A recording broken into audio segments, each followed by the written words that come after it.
what government supports are there for people with Alzheimer's and how can they be improved?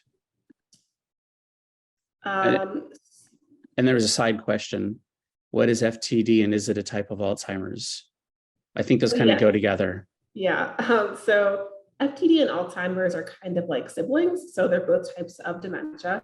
And so with Alzheimer's, basically the parts of the brain that, kind of die first or are impacted first are really the parts of the brain that have to do with memory, versus an FTD, really it's the parts of the brain in the front and something called the temporal lobe, which are parts of the brain that really are important for planning, language, impulse control, really all the things we need to be able to hold down a job and be able to function in society.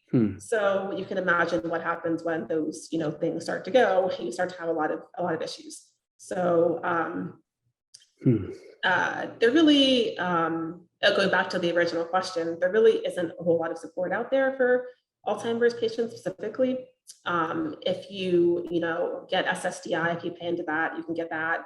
If you have long-term care insurance, that's a resource, but you're really largely limited to, resources that you paid into or resources that you, purchased for yourself.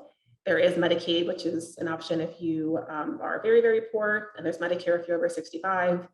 But for the early onset dementia patients, there really isn't much, to be completely honest. And it is really, really hard for caregivers out here. I will say the AFTD is a great foundation, and they have given 2 years in a row to my family the Comstock grant, which is $500, and that has been wonderful for getting new clothes for my mom, getting her hair done, things like that. So the AFTD is great, and I'm very grateful to them for that support.